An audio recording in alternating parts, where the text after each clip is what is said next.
Hi, I'm Gabrielle Lichterman, founder of Hormonology and creator of the Hormone Horoscope. Today I want to share with you one of my favorite hormonology tips, one I follow every week and have for years, and it's made my life a lot happier, so maybe it'll make your life a lot happier too. So the tip is, plan for the you that you'll be in the next week of your cycle. And what do I mean by that? Well, if you're a fan of hormonology, then you know that every week of your cycle, week 1, week 2, week 3, and week 4, you have different personality traits. Week 1 is your period week, and it starts off where you're kind of a homebody and, a little bit introverted, but it gets off the ground pretty quickly because rising estrogen pumps energy, mood, extroversion. Week 2 is like week 1 on steroids because estrogen has reached a higher level. Now testosterone is joining the party, and that's making you adventurous and daring and talkative. And then week 3 comes, and it's like a drop in estrogen and a rise in sedating progesterone. Really mellows things out and calms things down and brings you back into yourself and tires you out a little bit. And then, of course, there's week 4, your premenstrual week, and I think most women are familiar with their premenstrual week. A plunge in estrogen can create a little bit of moodiness or irritability if you're sensitive to that descending hormone. Okay, so we've gone through each week of the cycle really quickly. Now here's how to apply my tip. So you're in week 1. Plan something special or useful for the you'll be in week 2. So you're going to be more outgoing and adventurous, you're going to be craving travel, or you'd like to socialize more in your week 2. Okay, so when you're in your week 1, do something special for your week 2 you. Sign yourself up for a fun dancing class, or accept an invitation to a party. Do something super fun and gets you out there into the world. Because I promise you, once you get to your week 2 you is going to be thanking week 1 you. Say, that was great planning, because now I could really enjoy my week 2 to the fullest.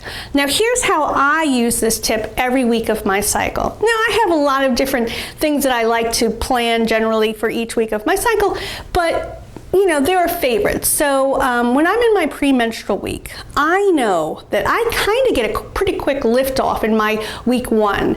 I don't get menstrual cramps. I'm not bogged down by fatigue because, I treat them. I know how to deal with menstrual cramps naturally, and I eat a lot of foods with iron in them. So I'm actually really lucky that I get off the ground pretty quickly in my week 1.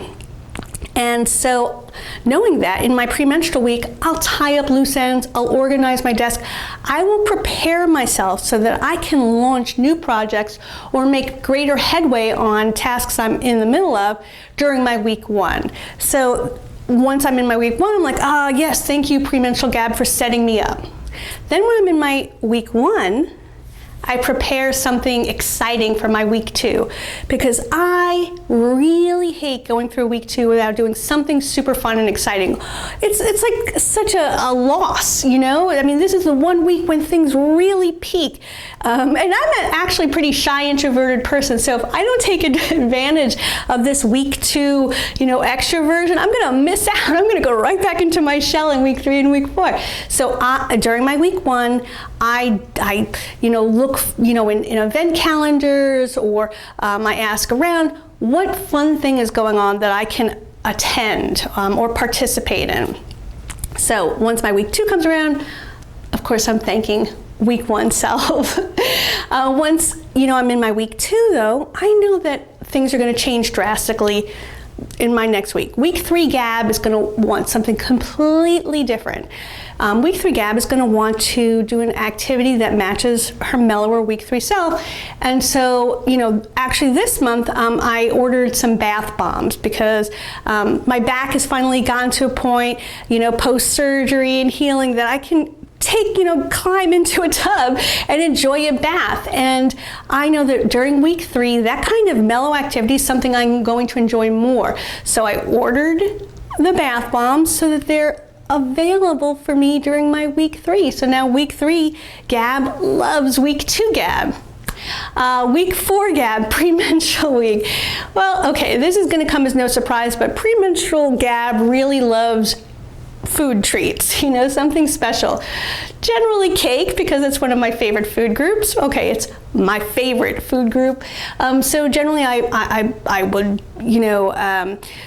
plan to go to the mini cupcake shop or the mini donut shop, because donuts are nothing more than just round cake. But I will, research and see what's open during that, premenstrual week. Make sure that, they've got my order. It's ready to pick up.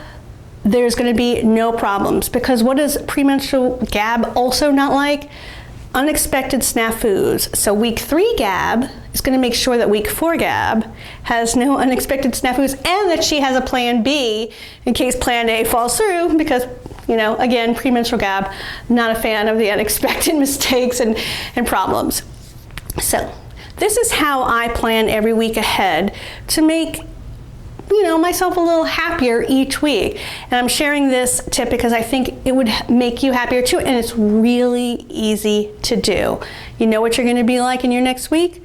So plan something useful or mood boosting to make it even better. I hope you find this Hormonology tip as helpful as I do. And for more tips, please visit my website at myhormonology.com. Thanks so much for watching.